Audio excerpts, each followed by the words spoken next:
Okay. Good afternoon. We continue in Beyam Darkecha.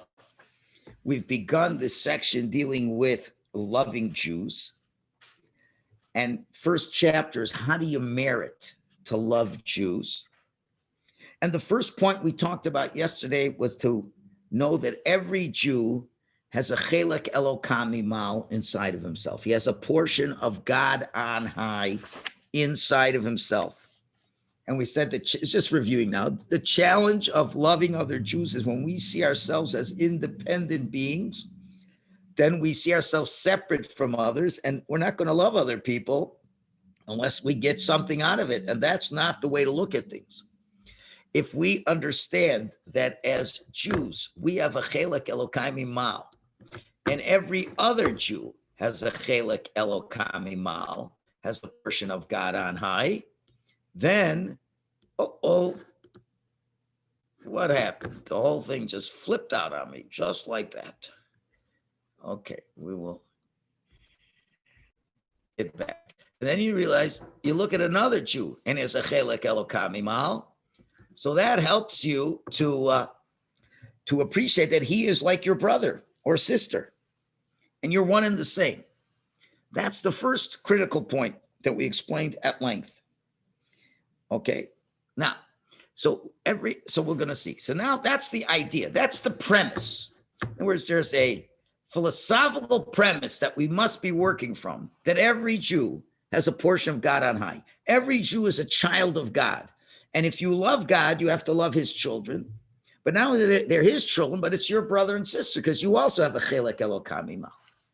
Now we go to section base, part 2 of this area, which is Darkecha avoda. What type of service do we do to enable for this idea to get into our little heads? And I kind of gave it away a little bit yesterday, but we'll begin. Tchila, first of all, ishtokek, you should yearn. Liskos, to merit. La'avas Yisrael, you should merit to love Jews. And you have to yearn for that. So what do you do to show that yearning? V'yispala lifnei Hashem yisbarach, and pray before Hashem, sheyiskeu lezeh, that he merits you, that you're able to love other Jews. First of all, you got to want it. If you got to want it, you know that you don't succeed in anything without asking from Hashem, and that's part of our tefillah. Part of davening isn't only to ask; it's an expression of your yearning. And you're saying, Hashem, I know this is important, and I know this is hard, and I know I can't do it without your help. Please help me that I should feel that another Jew, and that I myself am a chelek Elokam mimal. And to help you with this, v'gam yilmad b'sfarim hamedabrim mi'avos Yisrael, and you should learn books that speak about the concept of loving Jews. V'yisbonim bidvarim, and reflect on these words. To have this truth penetrate inside of yourself. So that's the first thing, really 2 things. Pray, you got to decide that you want it, and then you pray to Hashem to give you success. And then you look in Sfarim that teach this, reflect on this, how it makes sense. And then, once you've done that, next up, Ishtadli, you have to make efforts, be'ezes man, at certain times, kavu, at a set time. You should establish for himself, lihisbonein b'poel, to actively reflect al chavero, on your fellow Jew. How that person is essentially a holy soul, a chelek Elokam mimal, a portion of God on high. So the question is, what? We're going to get to that. There's 2 footnotes there, Yutes and Chaf. That's why these footnotes are so important. Yutes, number 1, it says a set time. What's the set time? If I'd have to ask you, what would be the set time? What would you think? Right before you meet him. No, that's not a set time. It's never a set time because you don't know when you're going to meet them. Look at Yutes, I underlined it. Usman Mufchel, what's the best time? Kodem Tefillah, before prayers. Why? Kamosha Kasa, like the Arizal writes, Shekodem Tefillah, before davening. A good sitter puts it in. Yekabel Atzo, he accepts upon himself mitzvahs v'ahavta l'recha kamocha. It's in the sitter. My sitter has it. That's general. It says, I accept the Haredi Makabel Alai Mitzvah Shel. I don't know if it's in the art scroll. Might be. I don't know. But it's in my siddur. You say before you start davening, I accept upon myself to really try to succeed in the mitzvah of loving your friend like yourself. Why? Because what do you think you're doing in davening? Are you only thinking about yourself? All the major prayers in the Amida are said in the plural, not in the singular. It's not only about you, it's about Klal Yisrael. When I pray for Parnasa, I'm not praying for my Parnasa, I'm praying for everybody's Parnasa. So I better start thinking about loving other Jews. So that's a good time to do that. It's kind of quiet before davening. I mean, I say those words approximately, let's say today, I said those words at about 6:08. Right in the beginning, after I say the initial brachas, I say that. So now based on this, I should get up at 5 minutes earlier. It's not good enough to get up at 5 to 6. I got to get up at 10 to 6. And when I say that prayer, I should now dedicate 5 minutes to work on that. And what am I going to do? That's the next point now. Set a time. And what do? Actively reflect about your friend. Now, Steve asked, what friend?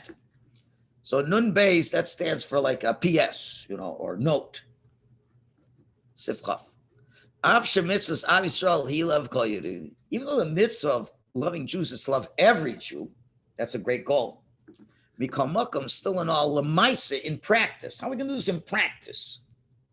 Leikar ha-mitzvah poel, the main mitzvah to act on, shayichas yoser, is more appropriate with the friends that he lives with them. Yeah, that could be one. Your wife.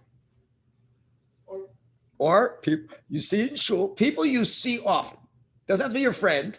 I love everyone. What about the people that you're actually having more? We're going to get to that. Hang on. Look at the next paragraph. And that's where it's really hard. With the people that you know. When you see these advertisements for families that are devastated by tragedy, if you got the money, it's not hard. Just send them a check. You love them. You know why you love them? Because you don't know their phones. But with the people that you know, that's when it's hard. To love the person you're living with. And more than that, ulahamlich also love, and to coronate him over you. We'll talk more about that shortly. And not to cause, God forbid, that person any pain and any suffering. If we'd really think about this, people would not yell at their spouses, would not verbally abuse them, would not, have active, active, passive, active, whatever, whatever it's called, regression, whatever, you know what I'm talking about. It's like you just want to get them back. You got to prove that you're right. You're the smart one in the family. You got to deal with the people you deal with every day. Those are the ones who really make you crazy. And focus on that person, one person at a time. That's how the battle's won. Don't love the whole Jewish people because you end up loving nobody. Take the person. Now, you might not want to start with the one you really hate so much, because don't start with the ones you hate the most. That's going to take a lot of effort. You got to build up to it. Some people that really hate their spouses don't work on that first. Okay? Or there's, it could be some people in shul, you really hate them. Don't work on them. Look at a guy that you have, like you're parv with the guy. You don't have any particular feelings. Okay, I don't want to give examples, but everyone can think, when you're in shul and you see 20 guys in shul, there's certain guys you feel closer to. There's certain guys you may feel a little animosity. And then you got that parv guy over there. The guy, you don't have a lot of business with him. But I wouldn't say you mamish feel like you love him, but you got no reason to not like him. So, either in shul or at work, remember, this only works with Jewish people. It does not work with non-Jews. They have a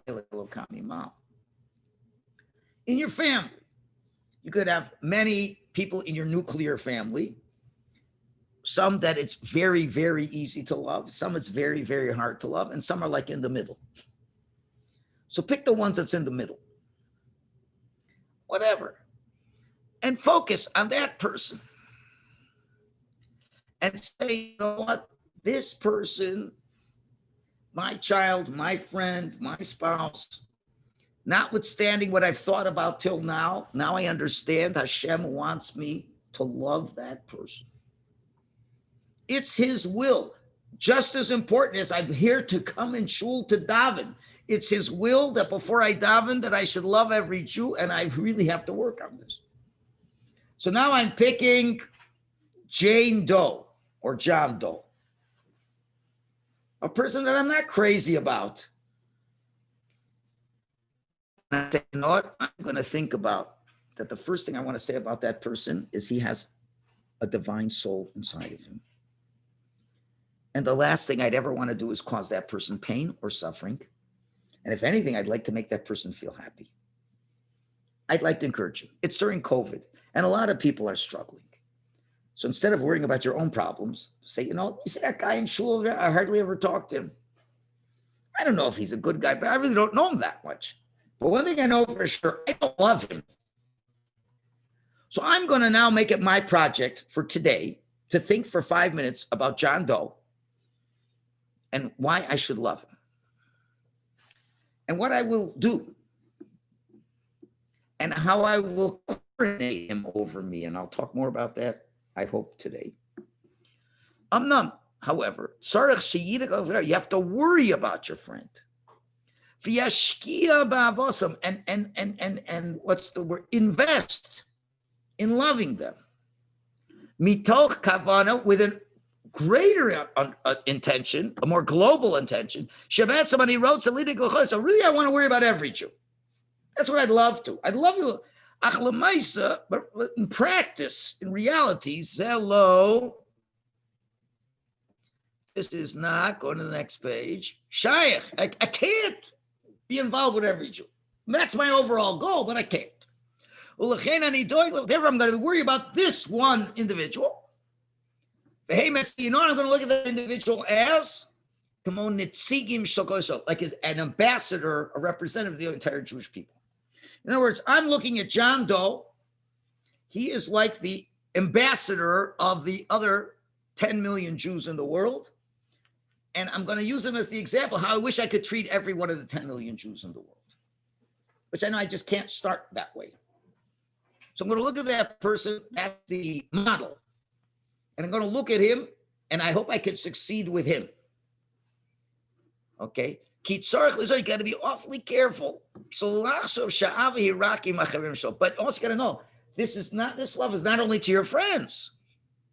Because then that's not true loving Jews either, because it's only people you naturally like. But you're worried and concerned about your friends. You want their welfare. So you have to be careful who you're picking over here. Don't pick somebody that you naturally love and are going to do everything. You got to pick somebody that, again, I wouldn't say pick the one you hate.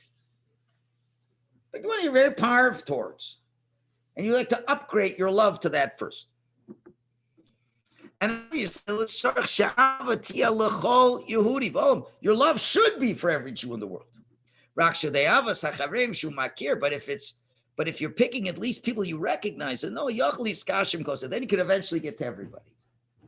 So therefore, he's telling us to be kind of careful how we go about doing this in terms of picking out people over here. So this is before davening. For 5 minutes, think about that guy. And it'd be a lot better if that guy is in shul already, and then you could look at him, but don't let him know you're looking at him. But, take a look at him for a minute and then look at and think about it. Okay, now, look, I'm going back to the main text.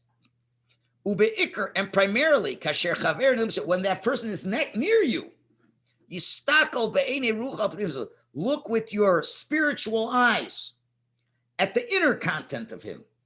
Don't look at just with the jacket and the tie and everything. Look, what's inside this guy? What's inside this guy or woman is a chelek Elokai mimal. That's what I'm thinking about. Where are we? Al nishmasa haTorah yakara, to his very precious soul. V'yachshov, and to think the following. Chaveri said, this colleague of mine, who ben shel melech, he's the son of the king. Chelek Elokai mimal, a portion of God on high.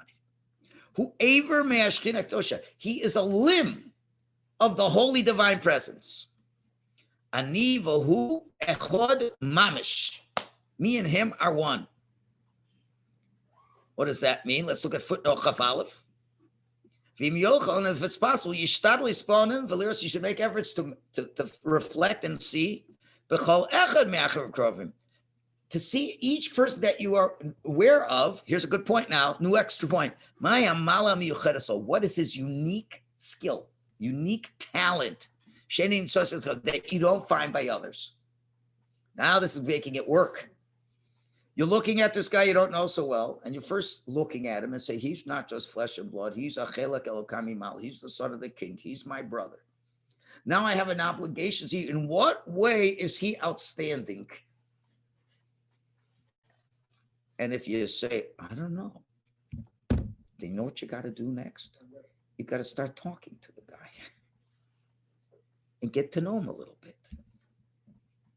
In what way is he outstanding? What do you see? I don't see nothing outstanding about him. You got a problem. You're selling him short. You got to think. I don't know. Okay, what am I going to do to find out what's outstanding? Maybe I should one day invite him for Shabbos, when the COVID's over. Talk to him. What do you do? Maybe he's just a hardworking, honest guy. That's something very nice. Maybe he works harder than me. Maybe he's a humble guy. Find especially a virtue he has that's over you. Now that's going to take some work. You might not get that done in 5 minutes. And then you have to ask yourself, why don't I know anything about this guy? Guess I don't love this guy. Because you're going to know. And you back this up. Well, no, he says, don't bother. That's ridiculous. No. Because every Jew has a unique role and mission in this world. Every Jew is a unique revelation of part of Hashem's realm in this world. Every Jew has a specific godly mission. In all Jews, in every generation, there's no extra Jew that isn't needed.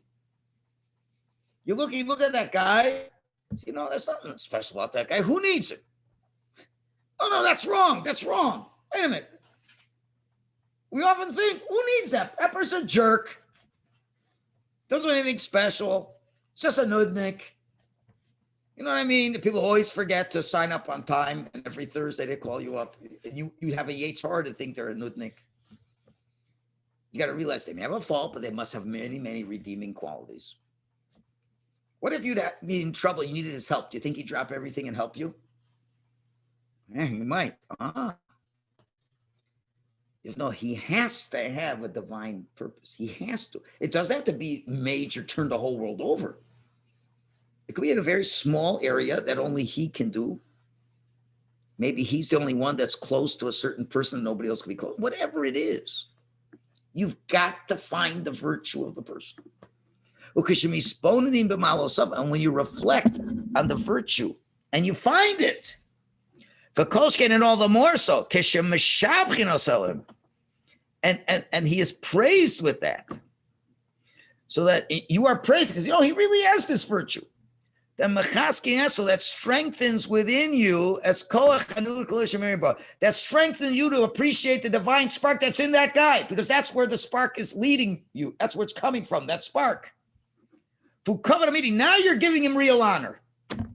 Because every nefesh, remember, David says, Ura kavodi, my kavod sings. What's kavod is nefesh, is a soul. The soul is your honor. And that's why we have to honor everybody. Why do we have to honor everybody? Because the honor is his soul. The great quality that he has, that's what he needs to be honored for. Well, he doesn't have any. He has to. He is a divine soul. He must, by definition, have a special quality you don't have, because I should not put him in this world. You may not find it easily, but you better find it. And now, this guy is doing something I can't do. And we're all on one team. And if he doesn't get the job done, the whole team fails. You may not think that a middle lineman, left guard, does a lot. You know what? Just take him out and see if he can do any plays properly. All he does is block. Yeah, but he blocks the guy who doesn't tackle the running back. And here is, we know, at the end of the day, God gives you the final exam. And we know how many questions are on the final exam. How many? 10. And the one that could be the last one is, Himlachta chavercha lecha, did you coronate your friend over you? Or in plain English, did you treat him royally? Why would you treat him royally if he's a king? But he's not a king. No, he's a king over you. He can do this, you can't do it. He contributes in this way that you don't contribute.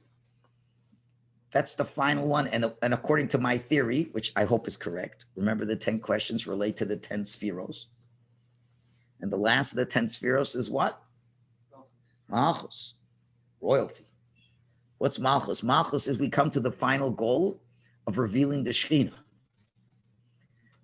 Where do you have to go to reveal the Shekhinah? You don't have to go further than your friend. Have you coronated your fellow Jew over you? Why? Because that means you've really looked and found the Chelek Elokam Mimal within that person, and you found that attribute that makes him greater than you, and you have to treat him with respect because he's a king. Who says? Hashem says.